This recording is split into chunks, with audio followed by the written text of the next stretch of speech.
Hi! Hello! నమస్తే. Welcome to BVR TV official మిత్రులారా నేను మీ బీవీఆర్ రావుని. ఇప్పుడు ఒక ఆసక్తికరమైన కథనం కనిపిస్తోంది. మీడియా ముసుగులో నిరంతరం తనకు భజన చేసే తోక పత్రిక 'ఆంధ్రజ్యోతి' అంటే దీన్ని ఆమోద పబ్లికేషన్స్ కిందొస్తుంది. దీనికి చంద్రబాబు విశాఖలో అప్పనంగా 15,00,00,000 విలువైన 74 సెంట్ల భూమిని కట్టబెట్టారనే వార్త ఇక్కడ. 2012లో విశాఖపట్నం రూరల్ మండలం పరదేశిపాలెంలో ఆమోద పబ్లికేషన్స్ కార్యాలయం నిర్మాణం కోసం ప్రభుత్వం 1.5 ఎకరాల భూమిని కేటాయించింది. అప్పట్లో అది తెలిసిందే. ఆ భూమిని వినియోగించుకోకపోవడం, ప్రజా ప్రయోజనాలకు విరుద్ధంగా కేటాయింపు జరిగినట్లు నిర్ధారణ అవడంతో 2020లో వైఎస్ఆర్సీపీ ప్రభుత్వం దాన్ని రద్దు చేసింది. దీనిపై ఆ సంస్థ కోర్టుకెక్కగా గత ఏడాది నవంబర్ 29న ఈ భూ కేటాయింపుపై చట్ట ప్రకారం ముందుకెళ్లాలని తీర్పు ఇచ్చింది. దీన్ని సాకుగా చూపి చంద్రబాబు ప్రభుత్వం గతంలో ఇచ్చిన భూమి కంటే ఎక్కువ విలువైన భూమిని ఇటీవల ఉచితంగా ఆంధ్రజ్యోతికి కేటాయించింది. ఇందుకోసం ఏపీ హౌసింగ్ బోర్డ్ కాలనీకి చెందిన మరింత విలువైన భూమిని ఆ సంస్థ నుంచి వెనక్కి తీసుకొని మరీ ఆమోద పబ్లికేషన్స్కి ఇస్తూ డిసెంబర్ 12న రెవెన్యూ శాఖ జీఓఎంఎస్ నెంబర్ 492 జారీ చేసింది. ఆఘమేఘాల మీద ఫైలు నడిచింది.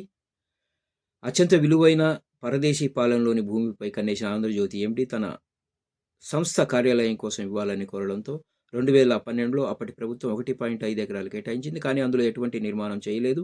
ప్రజా ప్రయోజనాలకు విరుద్ధంగా ఆమోద పబ్లికేషన్స్కు భూమి కేటాయించినట్లు పలువురు స్థానికులు 2020లో ప్రభుత్వానికి ఫిర్యాదు చేశారు. దాంతో అప్పటి వైఎస్ఆర్సీపీ ప్రభుత్వం దీనిపై విచారణ జరిపి నిబంధనలకు విరుద్ధంగా కేటాయింపు జరగడంతో కేటాయించిన 8 ఏళ్ల తర్వాత కూడా దాన్ని వినియోగించలేదని తేల్చి ఆ కేటాయింపును రద్దు చేసింది. దీనిపై ఆమోద పబ్లికేషన్స్ హైకోర్టును ఆశ్రయించింది. గత ఏడాది నవంబర్ 29వ తేదీన హైకోర్టు దీనిపై తీర్పు ఇచ్చి చట్టానికి అనుగుణంగా మళ్లీ కేటాయింపును పరిశీలించాలని ప్రభుత్వానికి సూచించింది. అందులో ఆంధ్రజ్యోతి మరింత విలువైన భూమిని కోరింది. పరదేశిపాలెం వద్ద ఇచ్చిన భూమిలో 74 సెంట్లు జాతీయ రహదారుల శాఖ బఫర్ జోన్లో ఉంది కాబట్టి వినియోగించుకోలేకపోయామని ప్రత్యామ్నాయంగా పరదేశిపాలెం సర్వే నెంబర్ 168/3లోని ప్రభుత్వ భూమి 24 సెంట్లు, సర్వే నెంబర్ 203/2లో ఏపీ హౌసింగ్ బోర్డు కాలనీకి చెందిన 50 సెంట్లు కావాలని కోరటం. చంద్రబాబు నాయుడు ప్రభుత్వం ఆంధ్రజ్యోతి ఎండీ రాధాకృష్ణకు మేలు చేయడానికి ఫైలును బుల్లెట్ ట్రైన్లా నడిపించి గతంలో రద్దు చేసిన భూమి కాకుండా మరింత విలువైన హౌసింగ్ బోర్డు భూమి ఇచ్చేందుకు అంగీకరించింది.